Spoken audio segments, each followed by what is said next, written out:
Hello friends, this is SP Singh and welcome to Smarter everyday.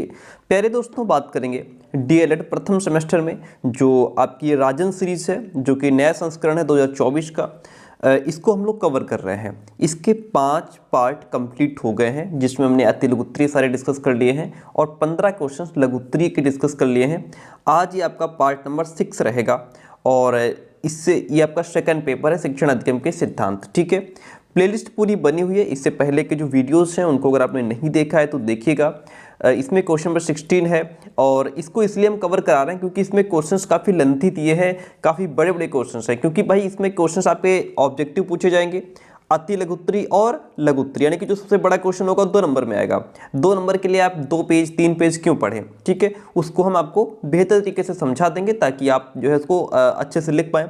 अब जैसे एक question है 2022 में पूछा गया था, इसको इन्होंने बहुत लंबा करके लिख दिया है। ठीक है, इतनी पढ़ने की आपको आवश्यकता नहीं है, जितनी ज़रूरत है उतना पढ़िएगा।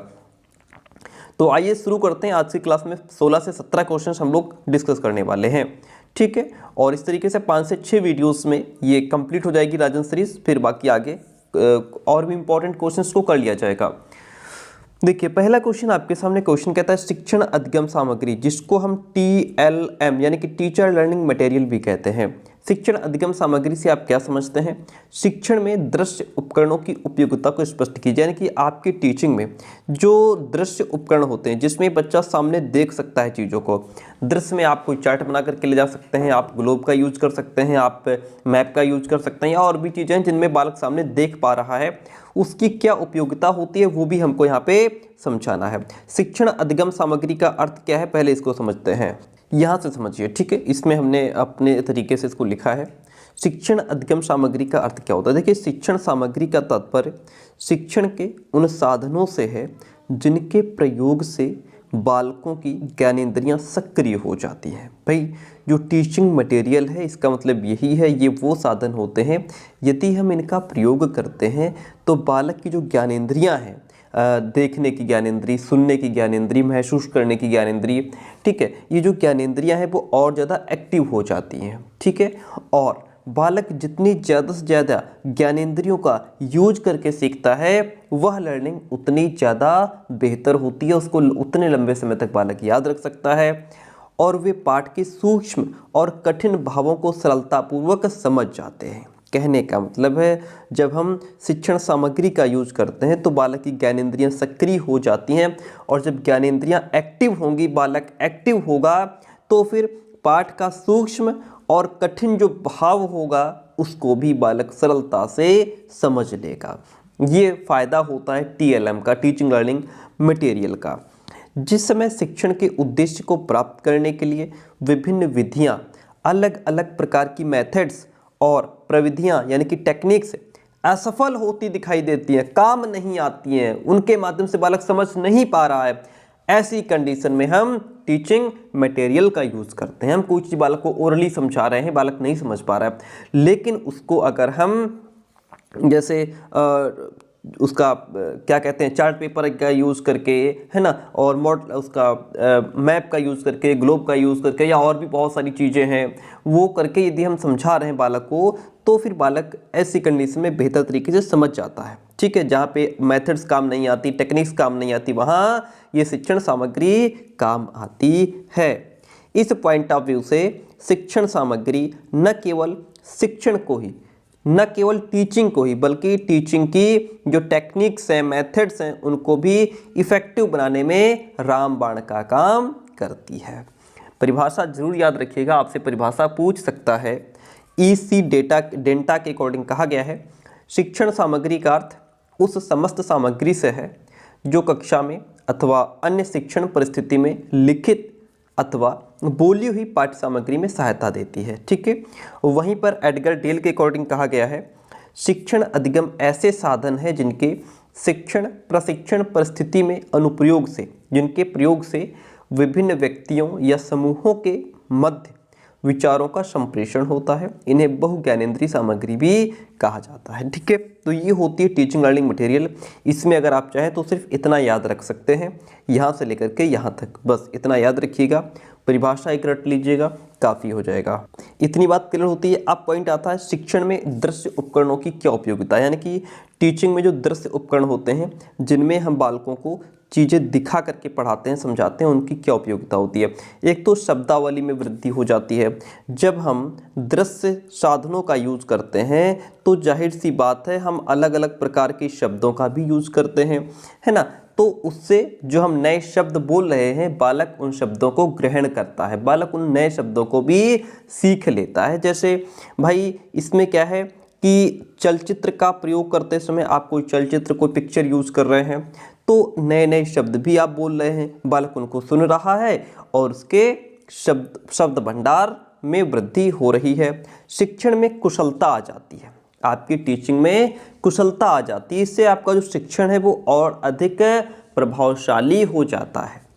दूसरे शब्दों में कह सकते हैं कि जिन सूक्ष्म बातों या कठिन भावों को बालक चॉक, ब्लैक बोर्ड, टॉक यानी कि ओरली बात करके नहीं समझ सकता, उन्हें वे दृश्य उपकरणों के प्रयोग से सरलतापूर्वक समझ जाते हैं, सामने देख करके समझ जाते हैं। भाई आप टेलीविज़न का यूज़ कर रहे हैं, आप प्रोजेक्टर का यूज़ कर रहे हैं, सामने आप बच्चे को प्रोजेक्टर पे वो चीज़ें दिखा रहे हैं तो जाहिर सी बात है कि बालक उसको आसानी से सरलतापूर्वक समझ लेगा, ठीक है। दूसरी बात यह है कि बालक को प्रत्यक्ष अनुभव हो जाता है। पहले जो बात आप सिर्फ बोल करके समझा रहे थे, ब्लैक बोर्ड पे लिख करके समझा रहे थे, बालक सिर्फ उसकी कल्पना कर रहा था, वो चीज़ उसको सामने देखने को नहीं मिल रही थी, ठीक है।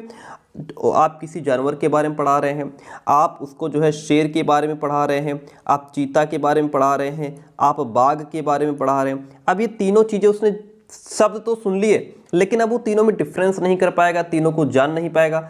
जब आप सामने टेलीविज़न का यूज़ करेंगे, पिक्चर्स का यूज़ करेंगे, प्रोजेक्टर का यूज़ करेंगे तो सामने इन तीनों को दिखा देंगे कि देखिए ये शेर होता है, ये चीता है, ये बाघ है, इनमें ये डिफरेंस है ना। तो बच्चा जाहिर सी बात है वो सामने प्रत्यक्ष अनुभव हो जाएगा, वो सामने चीज़ों को देख लेगा और उसकी जो लर्निंग है वो और ज़्यादा बेहतर हो जाएगी।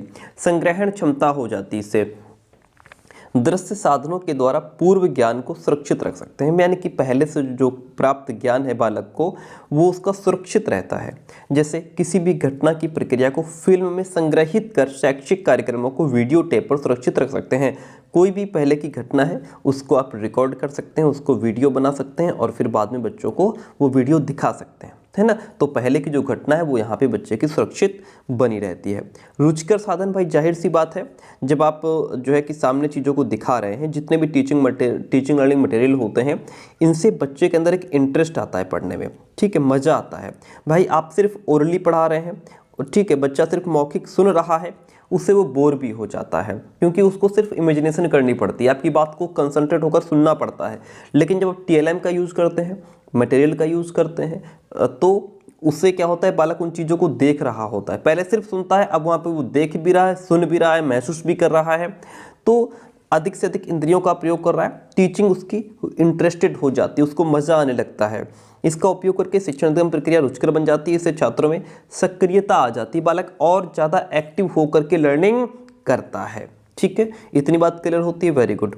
आगे बढ़ते हैं। अमूर्त और मूर्त रूप से प्रस्तुतिकरण। पहले जो चीज़ें अमूर्त थी, जो चीज़ें आप सिर्फ जो है कि सुना रहे थे, अब वो मूर्त रूप में बालक सामने देख पा रहा है। ओके, वो चीज़ सामने उसको टेलीविज़न पे, प्रोजेक्टर पे सामने वो देख पा रहा है। इससे मूर्त रूप में चीज़ें उसके सामने आ जाती हैं। मूर्त रूप में प्रस्तुत करने से छात्रों के द्वारा जो भी प्राप्त ज्ञान होता है वो स्पष्ट हो जाता है, स्थायी हो जाता है, जिसे शिक्षार्थी अधिक समय तक याद रख पाता है। मनोवैज्ञानिक सिद्धांतों पर आधारित। देखिए दृश्य साधन जो हैं वो कुछ मनोवैज्ञानिक सिद्धांतों पर भी आधारित होते हैं, जैसे प्रत्यक्षीकरण का सिद्धांत, सामने चीज़ बालक के प्रत्यक्ष रूप में सामने उपस्थित होती है। रुचि का सिद्धांत, बालक का इंटरेस्ट बढ़ता है। ओके, व्यक्तिगत भिन्नताओं का सिद्धांत पर भी ये आधारित होती है कि हर बालक की योग्यता अलग है, क्षमता अलग है, रुचि अलग है। आप जो है कि विदाउट TLM पढ़ा रहे हैं तो कुछ बालक तो आपकी बात को समझ लेंगे, लेकिन कुछ इतने एबल नहीं है, योग्य नहीं है, इतनी योग्यता उनके अंदर नहीं है कि वो आपकी बात को इस तरीके से समझ लें। सब सुन करके उनको जब तक अगर आप उसको सेब के बारे में बता रहे हैं तो सेब जब तक उनको आप दिखाएंगे नहीं तो तब तक वो समझ ही नहीं पाएंगे सेब क्या है, एप्पल क्या है, ठीक है, तो उसका प्रोसीजर क्या होता है, कैसा पेड़ होता है। तो इस चीज़ के लिए जो है ये TLM बहुत जरूरी होता है। वैज्ञानिक अभिवृत्ति का विकास, देखिए वैज्ञानिक अभिवृत्ति क्या होती है, किसी घटना के घटित होने के कारण का तर्क देना। कोई भी घटना घटित हुई, what is the reason behind that, उसके पीछे कारण क्या है, ये तर्क देना वैज्ञानिक अभिवृत्ति कहलाती है। दृश्य साधनों के द्वारा जिनमें हम चीज़ें सामने दिखा रहे हैं, अमूर्त चिंतन और मूर्त चिंतन का विकास होता है। यहाँ से बालक अमूर्त चिंतन भी करता है, सिर्फ इमेजिनेशन के माध्यम से मूर्त चिंतन भी कर पाता है। छात्र यहाँ पे एक्टिव हो जाता है, उसकी जो लर्निंग है वो और ज़्यादा स्टेबल हो जाती है। ओके, सक्रियता, यहाँ पे बच्चा एक्टिव होकर के सीख रहा होता है, एक्टिव होकर के लर्निंग करता है। छात्र जब स्वयं करके देखते हैं, लर्निंग बाय डूइंग जो टीचिंग होती है वो ज़्यादा इफेक्टिव होती है, अधिगम इफेक्टिव होता है। लर्निंग बाय डूइंग का मतलब है यहाँ पे बच्चे को आप लैब में ले जा करके, फिजिक्स की क्लास है, केमिस्ट्री क्लास है, बायोलॉजी क्लास है, वहाँ बच्चा खुद करके सीख रहा है ना, केमिकल्स को मिला करके देख रहा है, इस केमिकल से ये क्या बनेगा, ये गैस कैसे बनती है ना, कोई प्रोजेक्ट है उसको खुद कर रहा है। That is very important, that is very interesting for the student. तो पाठ्यपुस्तक अधिक स्पष्ट हो जाती है। तो जैसे यहाँ पे दृश्य साधनों के कुछ सिद्धांतों पर आधारित होने पर भी इसमें छात्रों की सहभागिता भी हो सकती है। जैसे किसी वस्तु का मॉडल तैयार करने में छात्रों की सहभागिता हो सकती है। ओके, तो इस तरीके से ये चीज़ें हैं जिनके माध्यम से जो लर्निंग है वो और ज़्यादा स्थायी हो जाती है, और जो दृश्य उपकरण होते हैं उनकी आपने उपयोगिता को भी समझ लिया। इसके बाद नेक्स्ट क्वेश्चन आपके सामने आता है। क्वेश्चन कहता है कि शिक्षण अधिगम में जो है कि मानचित्र का क्या उपयोग है, इसको समझाइए। अब ये क्वेश्चन इससे बहुत बड़ा है, पूरी थ्योरी लिखी हुई है, पूरा नहीं पढ़ेंगे हम, जितनी ज़रूरत है, जितने से हमारा काम चलेगा उतना पढ़ेंगे हम। समझिए, शिक्षण अधिगम में मानचित्र का क्या उपयोग है। देखिए, मानचित्र कह सकते हैं कि बहुत उपयोगी है। मानचित्र पृथ्वी का प्रतिनिधित्व करते हैं, क्योंकि हमारी पृथ्वी पर कहाँ क्या है, कहाँ नदी है, कहाँ पहाड़ है, कहाँ झरने हैं, है ना, कौन सा देश कहाँ पे है, कहाँ पे कौन सी नदी है, ओके, रेगिस्तान कहाँ पे है, जंगल कहाँ पे, ये सब चीज़ें हमें मानचित्र बताते हैं। तो ये पृथ्वी का प्रतिनिधित्व करने का काम करते हैं। मानचित्र में पृथ्वी या उसके किसी भाग को एक निश्चित मापक पर वहाँ के दृश्य भूमि के कुछ निश्चित लक्षणों के सहित प्रस्तुत किया जाता है। संपूर्ण पृथ्वी या उसके विभिन्न भागों को कक्षा में नहीं लाया जा सकता, इम्पॉसिबल है सर। हम जो है पूरी पृथ्वी को या उसके सभी पार्ट्स को हम क्लास में नहीं ला सकते, और ना ही क्षेत्र भ्रमण करके दिखा सकते। ना तो हम पूरी दुनिया बालकों को घुमा सकते हैं, ना तो पूरी पृथ्वी को क्लास में ला सकते हैं। इन दोनों के बीच का रास्ता क्या है, इन दोनों के बीच का रास्ता आपका मैप है। केवल मानचित्र ही वो साधन है जिसके माध्यम से उसे विद्यार्थियों के सम्मुख प्रस्तुत किया जा सकता है। ये कहना उचित ही है, मानचित्र की मदद से पूरी दुनिया को कक्षा में लाया जा सकता है और उसका अध्ययन अध्यापन किया जा सकता है। बात क्लियर हो गई, क्वेश्चन कंप्लीट हो गया। आगे की राम कहानी हमें पढ़ने की आवश्यकता नहीं है, आप इसमें चाहें तो और ऐड कर सकते हैं। जैसे मानचित्र में होता क्या है, छात्रों को किसी क्षेत्र, देश अथवा संसार के का उचित आकार क्या है, उसका विस्तार कितना है, इसका ज्ञान हो जाता है। और पृथ्वी के किसी भूभाग की प्राकृतिक बनावट कैसी है, जलवायु कैसी है, वहाँ की वनस्पति क्या है, वहाँ की विशेषताएं क्या हैं, इन सब का ज्ञान मैप के माध्यम से, मानचित्र के माध्यम से बालकों को हो जाता है। ठीक है, इतनी बात क्लियर हो गई। वेरी गुड, क्वेश्चन क्लियर हो गया। आप अकेले पढ़ते तो पूरी कहानी आपको पढ़नी पड़ती। अगला क्वेश्चन आपके सामने, क्वेश्चन कहता है व्याख्यान युक्ति से क्या है, इसके गुण क्या है, दोष क्या है। देखिए समझिए, ये हम लोग यहाँ से पढ़ लेते हैं व्याख्यान प्रविधि को, लेक्चर टेक्निक को। ठीक है सॉरी, लेक्चर टेक्निक को यहाँ से समझते हैं। निर्देशन के व्याख्यान क्या है। देखिए, व्याख्यान का मतलब होता है कि उसको लेक्चर के माध्यम से, निर्देशों की सबसे पुरानी युक्ति व्याख्यान है। जो गाइडेंस दिया जाता है, जो निर्देश दिए जाते हैं, उनमें सबसे जो पुरानी युक्ति मानी जाती है वो व्याख्यान ही है। और जिस काल में पुस्तकें उपलब्ध नहीं थी, किताबें नहीं थी, और हस्तलिखित सामग्री भी उपलब्ध नहीं थी, किताबें नहीं थी, हस्तलिखित सामग्री यानी कि हाथों से लिखी हुई चीज़ें नहीं थी, तो उस समय सिर्फ व्याख्यान के माध्यम से ही काम चलता था, लेक्चर दे करके काम चलता था। वैदिक काल में गुरु अपने शिष्यों को जो भी मंत्र देते थे वो तुरंत ही रटवा देते थे, क्योंकि बाद में ऐसा नहीं कि बच्चा यहाँ पे लिख ले, घर जा कर के उसको रिपीट कर लेगा, वो सुविधा नहीं थी ना। तो लेक्चर मेथड के माध्यम से ही जो गुरु होता था बालकों को वो मंत्र रटवा देते थे, जो भी पढ़ाते थे तुरंत रटवा देते थे। ठीक है, क्योंकि सिर्फ लेक्चर टेक्निक ही पॉसिबल थी। आज व्याख्यान का रूप कॉलेजों में काफ़ी विस्तृत रूप से दिखाई देता है, यानी कि कॉलेजों में अब क्या है, अब कॉलेजों में सिर्फ लेक्चर ही होते हैं, है ना, लिखने का काम ही नहीं है। कॉलेजों में सिर्फ टीचर आता है, लेक्चर देकर के चले जाता है, मन करता है कोई पॉइंट अच्छा लगा लिख लो, नहीं लिखना है मत लिखो। उच्च कक्षाओं में सारे विद्यार्थी सिर्फ विषय के सीमित ज्ञान से ही संतुष्ट नहीं होते। व्याख्यान के साथ आवश्यक है कि उनकी जिज्ञासा के लिए प्रश्न किए जाएं और सर्वदृश्य सामग्रियों का भी प्रयोग किया जाना चाहिए। सॉरी।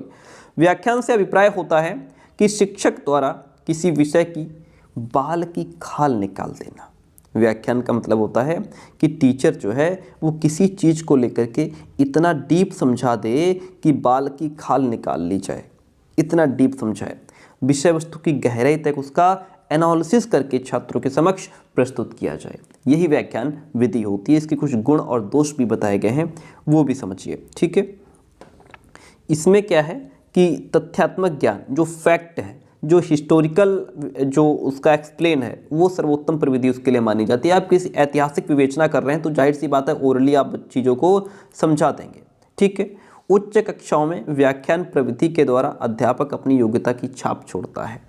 पढ़ाई गई पाठ्यवस्तु, पढ़ाया गया टॉपिक पर आधारित प्रश्नोत्तरों के माध्यम से व्याख्यान प्रविधि की सरलता अधिक बढ़ जाती है। आपने जो भी टॉपिक पढ़ाया, अब ओरली आप वो बच्चों से क्वेश्चंस पूछ सकते हैं उससे रिलेटेड और बालक आंसर दे सकता है, यानी कि पूरी पढ़ाई ओरली हो जाएगी, कोई दिक्कत नहीं है, इसमें समय भी खराब नहीं होगा।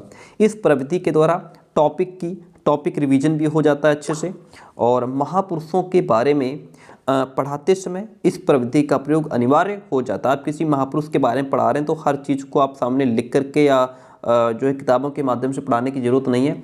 उस महापुरुष के बारे में आप बच्चों को क्या क्या बता सकते हैं, क्या क्या जानकारी दे सकते हैं, तो ओरली वो टॉपिक अच्छे तरीके से कम समय में कंप्लीट हो जाएगा। ठीक है, ये इसके गुण होते हैं।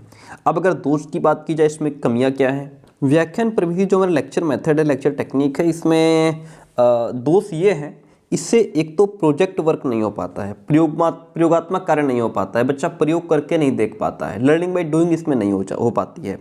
इसमें व्यक्तिगत भिन्नता के अकॉर्डिंग शिक्षण संभव नहीं हो पाता है, क्योंकि क्लास में 50 बच्चे बैठे हैं, एक टीचर यहाँ से लेक्चर दे रहा है, उसको मतलब ही नहीं है कि इसमें कौन बच्चा पढ़ने में तेज है, कौन मंदबुद्धि है, कौन प्रतिभाशाली है, ठीक है, कौन हमारे टॉपिक में इंटरेस्ट ले रहा है, कौन नहीं ले रहा है, कोई मतलब नहीं। टीचर आता है, लेक्चर दे करके चला जाता है, तुम्हें समझ में आया नहीं आया उससे मतलब नहीं है। तो ये जो है व्यक्तिगत भिन्नता के अकॉर्डिंग शिक्षण नहीं हो पाता है।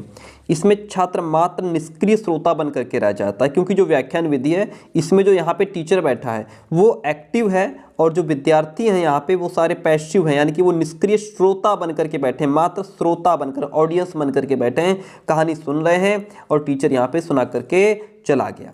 तो वो विधि हमेशा गौण स्थान लेती है जिसमें बालक पैसिव है। जहाँ बालक एक्टिव है वह सही है, वो विधि बेस्ट मानी जाती है। तो इसमें बालक जो है वो पैसिव हो जाता है। तर्क और निरीक्षण का सर्वथा अभाव रहता है, इसमें तर्क वितर्क नहीं हो पाता, इसमें निरीक्षण नहीं हो पाता। शिक्षक की अध्यापन गति अधिक तीव्र होती है, इसमें टीचर बहुत फास्ट चलता है, क्योंकि वो सिर्फ चीज़ों को समझा रहा होता है, ओरली समझा रहा होता है, और जब हम किसी चीज़ को ओरली समझा रहे हैं तो जाहिर सी बात है हम फास्ट चलते हैं, जबकि छात्र उतनी तीव्र गति से अधिगम नहीं कर पाते। आपने क्या बोला, क्या आपने उसके बारे में, किसी के बारे में अगर आप समझा रहे हैं, क्या आप समझा गए, बालक अगर नहीं समझ पाया, कोई उस तक आवाज़ नहीं पहुंची तो वो टॉपिक उसका छूट जाता है ना। तो ये सारी इसकी दोष हैं, ये कमियां हैं व्याख्यान विधि की। तो ये क्वेश्चन हमारा व्याख्यान विधि वाला कंप्लीट हो गया। इसके बारे में ये सब पढ़ने से अच्छा था कि हमने कम से कम कंटेंट को पढ़ करके इस चीज़ को कंप्लीट कर लिया। अब आगे बढ़ते हैं, नेक्स्ट क्वेश्चन है, अध्यापन आदेशात्मक ना होकर निर्देशात्मक होना चाहिए, यानी कि जो टीचिंग हो उसमें ऑर्डर नहीं होना चाहिए। टीचिंग में ऑर्डर ना हो, उसमें गाइडेंस होना चाहिए बच्चे को, उसमें आप बच्चे को निर्देश दे सकते हैं, आदेश नहीं दे सकते हैं। इस कथन से आपका क्या आशा है, इस कथन के बारे में आप लिखिए। तो जाहिर सी बात है, जब आप ये चीज़ समझ गए, आदेश का मतलब ऑर्डर होता है, निर्देश का मतलब गाइडेंस होता है, जिसकी जरूरत हमें जीवन भर पड़ती है, तो फिर आप लिख लेंगे ना। इसके बारे में समझा देता हूँ। शिक्षक को छात्रों के प्रति कठोर आदेशात्मक व्यवहार नहीं करना चाहिए, बल्कि छात्र को निर्देश देते हुए उसकी समस्या समाधान करनी चाहिए, बट गाइडेंस देना चाहिए कि देखो बेटा तुम इस तरीके से इस प्रॉब्लम से बाहर आ सकते हो, यदि तुम ये तरीका अपनाओगे तो इस प्रॉब्लम से तुम बाहर आ जाओगे। ये क्या है, हमने उसको गाइड कर दिया। या ये सब्जेक्ट चुनोगे तो तुम फ्यूचर में जो है इस पोजीशन पे पहुंच जाओगे, ठीक है। तो हमने इसको गाइड दे दिया, हमने इसको रास्ता दे दिया, ठीक है। तो निर्देश देते हुए उसकी समस्या समाधान करनी चाहिए। टीचर को छात्र के प्रति कुछ बातें हैं उनको ध्यान रखना चाहिए। देखिए, शारीरिक दंड प्रक्रिया को बहिष्कृत करना चाहिए जो कि ठीक नहीं है। पढ़ाने की क्रिया पर जोर न देकर सिखाने की क्रिया पर जोर देना चाहिए। सिर्फ अपने सिलेबस को कंप्लीट मत करो, ऐसा पढ़ाओ कि बच्चा उन चीज़ों को समझ पाए, सीख पाए, ठीक है। उसकी लर्निंग हो, क्या हो, उसकी लर्निंग हो। बच्चों को स्वयं करके सीखने के ऊपर बल देना चाहिए, यानी कि बच्चा लर्निंग बाय डूइंग होना चाहिए। बच्चा जो है लर्निंग बाय डूइंग यानी कि करके सीख पाए बालक। ऐसे जैसे प्रोजेक्ट वर्क कराइए, आप लैब में लेकर के जाइए, है ना, बच्चे को थोड़ा लाइब्रेरी भी लेकर के जाइए। शिक्षक बालकों के सहयोगी और मार्गदर्शक के रूप में होना चाहिए। आप बालक के जो है कि सहयोगी हों, उनका सहयोग करें, मार्गदर्शक के रूप में आप होने चाहिए। प्रेषण, सूचना संचालन और निष्कर्ष निकालने की दक्षता का विकास करना चाहिए। बालक का कम्युनिकेशन अच्छा हो, इन्फॉर्मेशंस को कलेक्ट कर पाए, अपडेट इन्फॉर्मेशन को कलेक्ट कर पाए, ठीक है। अधिगम को आनंदमयी बनाना, आपकी जो लर्निंग है, जो आपकी टीचिंग है वो इफेक्टिव होनी चाहिए। बालक की लर्निंग आनंदमयी होनी चाहिए। व्यक्तित्व के समस्त पहलुओं का विकास करना, बालक के अंदर व्यक्तित्व का समस्त पहलुओं का विकास होना चाहिए। बालक का आप ऐसी लर्निंग कराइए बच्चे को, उसका शारीरिक विकास भी हो, मानसिक विकास भी हो, आध्यात्मिक विकास भी हो, संवेगात्मक विकास भी हो, उसका चरित्र का विकास भी हो, भावनात्मक विकास होना चाहिए, सामाजिक विकास होना चाहिए, हर तरीके से उसका विकास होना चाहिए। शिक्षण सामग्री का उपयोग करो, आप HTLM का यूज़ करो, और ठीक है, समुदाय का सहयोग प्राप्त करना। तो इस तरीके से आप जो है बालक को क्या कर सकते हैं, आप उसको जो है आदेशात्मक ना होकर के निर्देशात्मक तरीके से पढ़ा सकते हैं। इतनी बात क्लियर हो गई, वेरी गुड। नेक्स्ट क्वेश्चन कहता है हमारा स्थूल से सूक्ष्म की ओर। यहाँ पे हम कॉन्क्रीट टू अब्स्ट्रैक्ट चलेंगे। शिक्षण सूत्र का अभिप्राय क्या है, उदाहरण सहित इसको समझाना है। इस क्वेश्चन को, इस पॉइंट को हम यहाँ से समझते हैं। देखिए, स्थूल से सूक्ष्म की ओर बहुत बेहतर तरीके से आप समझ पाएंगे, और मैंने पहले भी समझाया है। और ये जो आप नोट्स हमारे देख पा रहे हैं, ये सिर्फ पेड विद्यार्थियों के लिए होते हैं। पेड का मतलब होता है कि आपको कुछ फीस पे करनी होती है, एंड कंप्लीट नोट्स आपको प्रोवाइड करा दिए जाते हैं, जिसमें हमारे द्वारा तैयार किया गया एक कंटेंट रहता है, प्लस जो आपके क्वेश्चन बैंक है, आपका जो राजन सीरीज़ है उसकी कंप्लीट PDF आपको मिलती है, जो 22 सीरीज़ है उसकी कंप्लीट PDF मिलती है, जो पवन सीरीज़ है उसकी भी कंप्लीट PDF आपको प्रोवाइड कराई जाती है, ठीक है। तो अगर आप चाहें तो ले सकते हैं। उसके लिए आप हमें इस नंबर पे, मैं नंबर आपको यहाँ पे देखें, 9628182649, इस नंबर पे व्हाट्सअप मैसेज करके नोट्स की डिटेल इन्फॉर्मेशन आप ले सकते हैं। ओके, चलिए। स्थूल से सूक्ष्म का मतलब होता है कि कॉन्क्रीट टू एब्स्ट्रैक्ट चलना होता है। कॉन्क्रीट का मतलब होता है पहले बच्चों को आप मूर्त रूप में चीज़ें दिखाइए, और फिर बाद में उसको एब्स्ट्रैक्ट यानी कि इमेजिनेशन की तरफ लेकर के चलिए। इसमें क्या होता है, मान लीजिए आप बच्चों को 5 + 4 = 9 सिखा रहे हैं, तो पहले आप उसको 5, आप उसको कोई भी चीज़ दे सकते हैं, 5 टॉफ़ियाँ उसको दे सकते हैं, बेटा 5 टॉफ़ियाँ ये हैं तुम्हारे पास, और ये 4 टॉफ़ियाँ हमने आपको और दे दी, अब बताओ तुम्हारे पास टोटल कितनी टॉफ़ियाँ हो गई, ठीक है। तो बच्चा क्या करेगा, 5 टॉफ़ियाँ वो गिन लेगा, फिर 6 7 8 9 करके इस तरीके से बता देगा ये 9 टॉफ़ियाँ हो गई। आप डायरेक्ट उसको बोलोगे 5 + 4 = कितना होता है, तो शायद वो नहीं कर पाएगा। इस तरीके से धीरे धीरे सिखाते सिखाते हम उसको एब्स्ट्रैक्ट की तरफ लेकर के चले जाते हैं। ये होता है मूर्त से अमूर्त की ओर लेकर जाना, यानी कि स्थूल से सूक्ष्म की ओर लेकर के जाना। इसे मूर्त से अमूर्त की ओर सूत्र भी कहते हैं। पहले आप चीज़ों को मूर्त रूप में दिखाओ, सामने दिखाओ, फिर उसको अमूर्त की तरफ लेकर के चलो, फिर उसे इमेजिनेशन की तरफ लेकर के चलो कि बालक कल्पना करके सीख जाए। इसे मूर्त से अमूर्त की ओर सूत्र भी कहते हैं। आरंभ में बालक सूक्ष्म को नहीं समझता, डायरेक्ट इमेजिनेशन को नहीं समझता, डायरेक्ट सूक्ष्म को नहीं समझता, एब्स्ट्रैक्ट को नहीं समझता। पहले वह स्थूल का ज्ञान प्राप्त करता है। भाई जब हम सब्ट्रैक्शन बालकों को सिखाते हैं तो डायरेक्ट वो एब्स्ट्रैक्ट नहीं समझता। पहले हम उससे कहते हैं देखो तुम्हारे पास ये 5 पेंसिल है, इसमें से 3 पेंसिल तुम इसको दे दो। अब कितनी पेंसिल बचेगी, तुरंत खट से बता देगा हमारे पास 2 बची। तो इस तरीके से उसको हम माइनस करना सिखाते हैं। हम जो कुछ देखते, स्पर्श करते और इंद्रियों से अनुभव करते हैं वही सब स्थूल है। जिसको आप देख पा रहे हैं, जिसको आप टच कर पा रहे हैं, आप हाथों से जिस चीज़ को छू पा रहे हैं, इंद्रियों से उसको अनुभव कर पा रहे हैं, वो सब स्थूल के अंतर्गत आता है। ठीक है, वो सब कंक्रीट के अंतर्गत आता है। सूक्ष्म उन्हीं वस्तुओं से संबंधित एक विचार होता है। स्थूल को आधार बना करके अध्यापक धीरे धीरे सूक्ष्म की ओर जाए तो अच्छा है। पाठ में नियम कठिन होते हैं, ये अमूर्त होते हैं, अतः उदाहरण पहले रखना चाहिए। आप कोई भी चीज़ समझा रहे हैं तो आपको पहले एग्जाम्पल दे देना चाहिए, फिर उस चीज़ को आप समझाएं, और नियम बाद में निकलवाना चाहिए। ठीक है, स्थूल के बाद सूक्ष्म का ज्ञान देना चाहिए। पहले आप जो है मूर्त रूप में सिखाइए, फिर सूक्ष्म का ज्ञान दीजिए।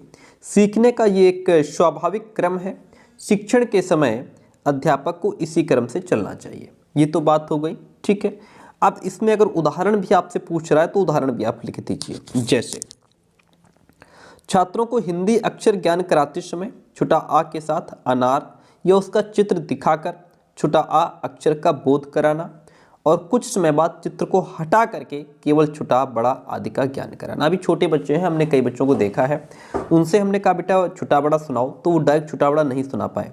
ठीक है, वो बोले हमसे हमें ऐसे याद है छोटा से बड़ा से, और उन्होंने छत्रंज्ञा तक सुना दिया। ऐसे छोटा से नारा बड़ा से आम, छोटी से मली बड़ी से एक, ऐसे उनको सब रटा हुआ है। यानी कि एक वर्ण के साथ दूसरा उन्होंने सिंबल जोड़ दिया, पिक्चर लगा दी। ऐसे बच्चा बेहतर तरीके से जल्दी सीख जाता है। गणित में जोड़ घटाना सिखाने के लिए गेंद, गोली, कंकड़ आदि का भी यूज कर सकते हैं। भूगोल में नदी, पर्वत, समुद्र, झीलों, तालाबों, कुओं आदि का ज्ञान प्रत्यक्ष यानी कि भ्रमण या फिर मॉडल चित्र, चार्ट आदि के माध्यम से आप सरलतापूर्वक से समझा सकते हैं। आपको कोई नदी दिखाने ले जाना है तो आप अगर कोई पास पड़ोस में नदी है तो वो आप बच्चों को दिखाने ले जा सकते हैं, नहीं है तो फिर आप मॉडल के माध्यम से, चित्र के माध्यम से, चार्ट के माध्यम से चीज़ों को समझा सकते हैं। इतनी बात कर लो कोई। ठीक है, आगे बढ़ते हैं। तो ये क्वेश्चन हमारा स्थूल से सूक्ष्म की ओर कवर हो गया। बहुत बड़ा क्वेश्चन यहाँ पे लिखा है, यहाँ पे बहुत ही बड़ा क्वेश्चन लिखा है, ये देखिए। ठीक है, इतनी बड़ी कहानी पढ़ने की आवश्यकता नहीं है। ओके, आगे बढ़ते हैं। चलिए, नेक्स्ट क्वेश्चन आपसे कहता है अपेक्षित अधिगम स्तर की प्राप्ति हेतु किए गए प्रयासों को समझाइए। अपेक्षित यानी कि आपने जो अपेक्षा की है, अधिगम स्तर जो लर्निंग लेवल है उसकी प्राप्ति के लिए किए गए प्रयास को समझाना है। देखिए यहाँ पे समझते हैं।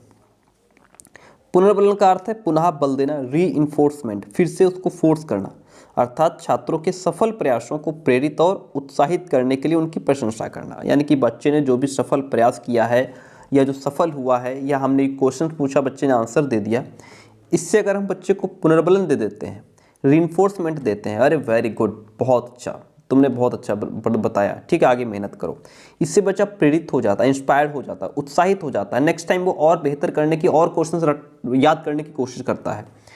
पुनर्बलन मानसिक रूप से छात्रों को प्रोत्साहित करने की कला होती है, जिसको हम बच्चों को मानसिक रूप से मेंटली उसको जो है हम प्रिपेयर करते हैं, जिसका प्रयोग प्रत्येक टीचर को आवश्यकता के हिसाब से और अनिवार्य रूप से करना चाहिए। अगर आपने बच्चे से कोई क्वेश्चन पूछा है और बच्चे ने आंसर दे दिया है तो आपको पुनर्बलन देना चाहिए, आपको कहना चाहिए अरे वेरी गुड, बहुत अच्छा, तुमने बहुत अच्छा सुनाया, ठीक है आगे मेहनत करो, इससे ठीक है। या अगर आपने कहा कि कल हम टेस्ट लेंगे, जिस बच्चे के अच्छे नंबर आए उसको आप जो है कुछ पेन पेंसिल गिफ्ट दे सकते हैं।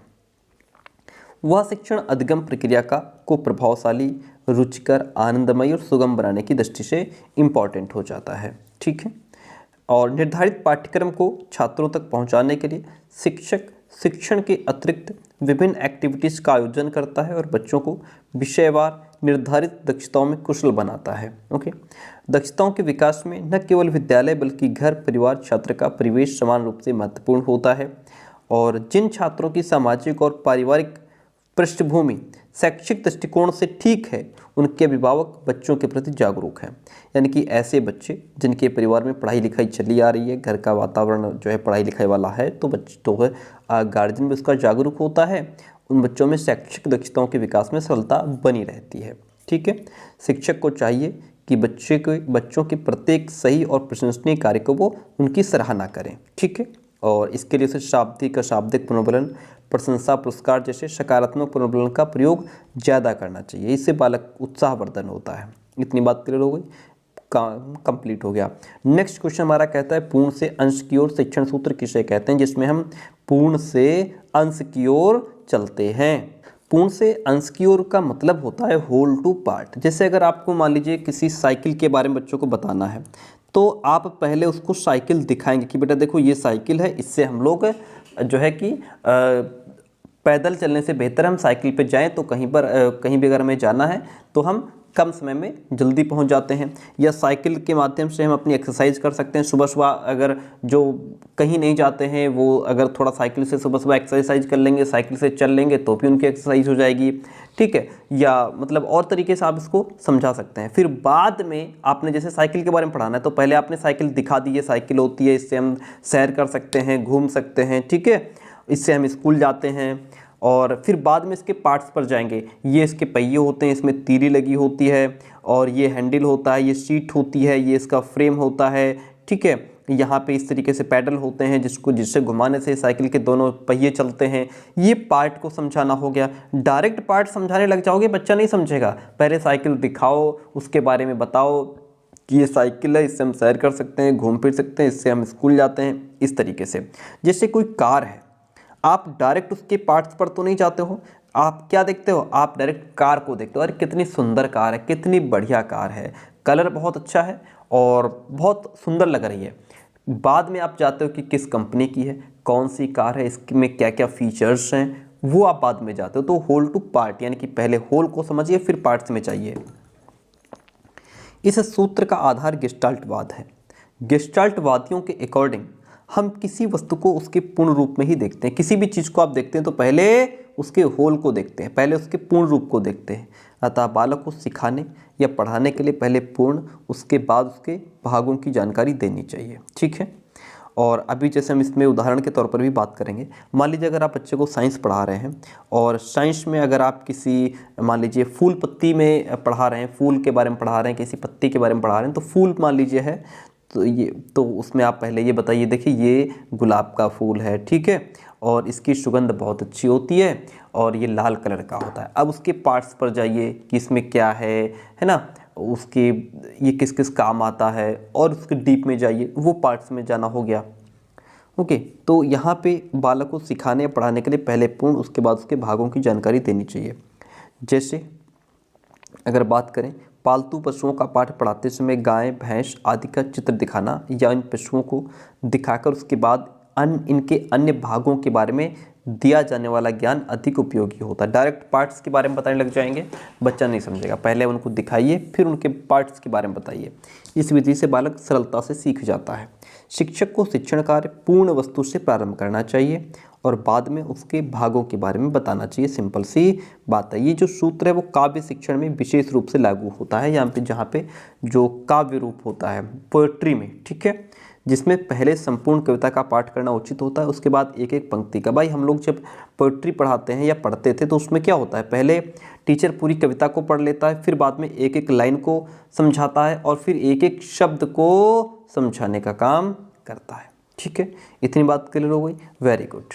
ये क्वेश्चन आपका 2019 का क्वेश्चन है और हमने इस क्वेश्चन को समझ लिया। अब क्वेश्चन कहता है शिक्षण में व्याख्यान विधि, वही सेम जो अभी हमने पीछे व्याख्यान विधि पढ़ी थी वही क्वेश्चन है, ठीक है। और वही बात यहाँ पे भी लिखी है कि जो है व्याख्यान का रूप कॉलेजों में काफ़ी विस्तृत हो गया है। व्याख्यान से मतलब होता है शिक्षक के द्वारा किसी किसी टॉपिक का, सब्जेक्ट का एनालिसिस करना, ठीक है, और विषय वस्तु का गहराई से विश्लेषण करके छात्रों के सम्मुख प्रस्तुत करना, ये व्याख्यान विधि का सबसे अच्छा गुण माना जाता है। और इसमें ठीक है, उच्च कक्षाओं में सभी छात्र केवल विषय के सीमित ज्ञान से ही संतुष्ट नहीं होते, बल्कि उन्हें व्याख्यान देना ही पर्याप्त नहीं है, दृश्य श्रव्य सामग्री का प्रयोग करना भी जरूरी है, ठीक है। इसकी उपयोगिता अभी हमने पीछे गुण दोष पढ़ा था, कोई जरूरत नहीं दोबारा से इसको पढ़ने की। अब अगला है बाल केंद्रित शिक्षा से क्या आशय है। देखिए, बाल केंद्रित शिक्षा का मतलब होता है कि आप जो भी शिक्षा दे रहे हैं वो बाल केंद्रित होना चाहिए, बालक को सेंटर में रख करके ही शिक्षा दीजिए। बालक को सेंटर में रखने का मतलब है आप बालक की रुचि, क्षमता, योग्यता, आवश्यकता, किस पृष्ठभूमि से आता है ना, उसके हिसाब से शिक्षा दीजिए। बालक किस सब्जेक्ट में रुचि रखता है, बालक की योग्यता कितनी है, उसको हम कितना सिखा सकते हैं, उसके हिसाब से शिक्षा दीजिए। बालक मंदबुद्धि है, प्रतिभाशाली है, सामान्य बालक है, उसके हिसाब से शिक्षा दीजिए, ठीक है। आइए प्राचीन काल में शिक्षा शिक्षक केंद्रित होती थी। टीचर को जो मन में आया वो पढ़ा दिया, जो टॉपिक मन में आया वो पढ़ा दिया, ठीक है। तो ये क्या होगा, ये शिक्षक केंद्रित होगा कि जो आपके मन में आ रहा है वो आप पढ़ा रहे हैं, जैसे मन में आया वो पढ़ा रहे हैं, जैसी मर्जी वैसी टेक्निक अपना रहे हैं। शिक्षक जैसे चाहता था उसी प्रकार शिक्षा देता था। बालक की अपेक्षा पाठ्यक्रम पर अधिक महत्व दिया जाता था। बालक पर इम्पोर्टेंट नहीं होता था, मतलब जोर नहीं होता था, जोर होता था सिलेबस पर। किंतु शिक्षा में मनोविज्ञान के प्रवेश से जब साइकोलॉजी शिक्षा में आया, बालक को महत्व दिया जाने लगा कि नहीं ये तो गलत है, टीचर अपने हिसाब से पढ़ा रहा है, जबकि हमें बच्चे को हिसाब से पढ़ानी चाहिए, बच्चे के हिसाब से पढ़ाना चाहिए। पाठ्यक्रम के निर्धारण में भी इन बातों का ध्यान रखा जाता है। बाल केंद्रित शिक्षण का मुख्य उद्देश्य बालक का सर्वांगीण विकास करना होता है। हमें ऐसी शिक्षा मतलब बालकों को देनी चाहिए, ऐसी विधियों का प्रयोग करना चाहिए जो बालक अच्छी तरीके से समझ ले, है ना। बच्चे का सर्वांगीण विकास हो, बच्चे का मानसिक, शारीरिक, आध्यात्मिक, सामाजिक हर तरीके का डेवलपमेंट होना चाहिए। बाल केंद्रित शिक्षा की उपयोगिता क्या है? इस शिक्षण में शिक्षण का केंद्र बिंदु बालक होता है। इस विधि के अंतर्गत बालक की रुचियों, क्षमताओं और प्रवृत्तियों को ध्यान में रखकर शिक्षण प्रदान किया जाता है। इसमें व्यक्तिगत शिक्षण को महत्व दिया जाता है। इसमें स्वाभाविक रूप से अनुशासन स्थापित होता है। इसमें बालक को स्वावलंबी बनाकर उसमें स्वतंत्रता की भावना उत्पन्न की जाती है।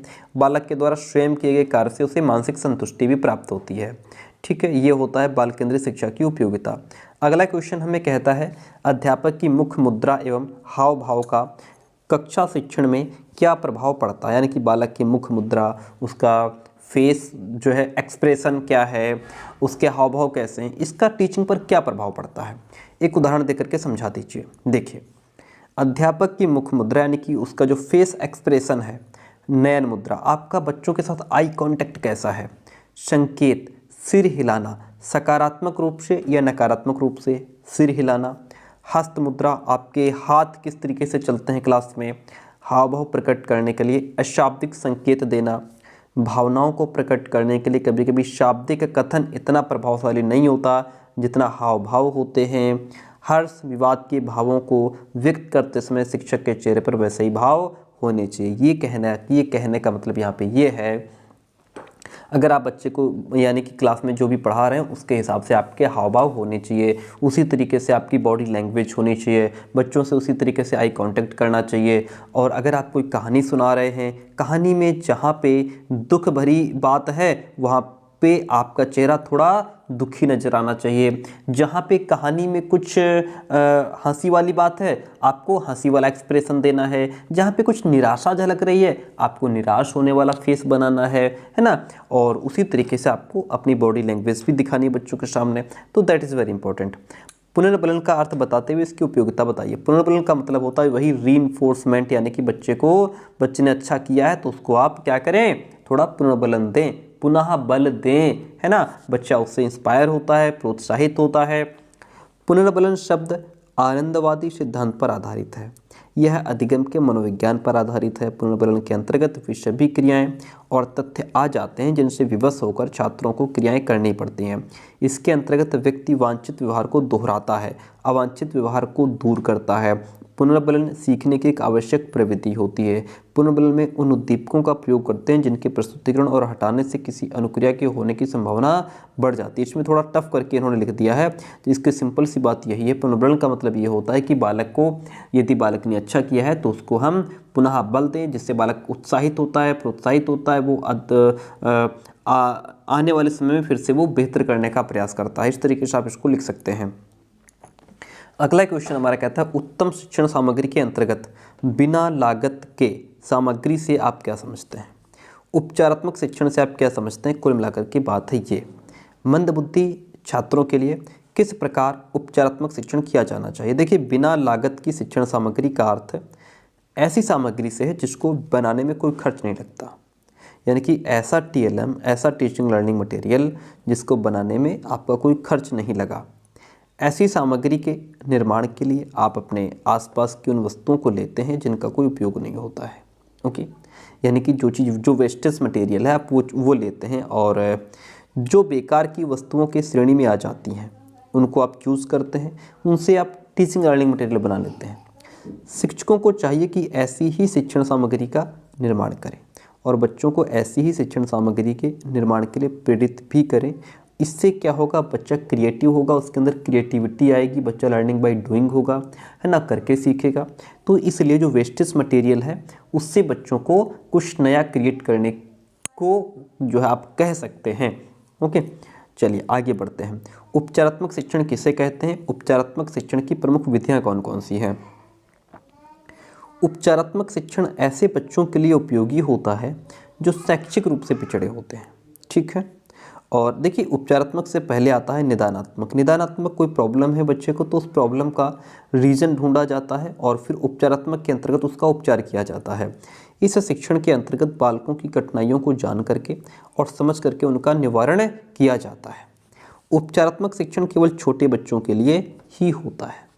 उपचारात्मक शिक्षण के अंतर्गत केवल भाषा और गणित से संबंधित कठिनाइयों को दूर किया जाता है। ध्यान दीजिए, जो उपचारात्मक शिक्षण है इसके अंतर्गत केवल भाषा और गणित से रिलेटेड प्रॉब्लम्स को सॉल्व किया जाता है।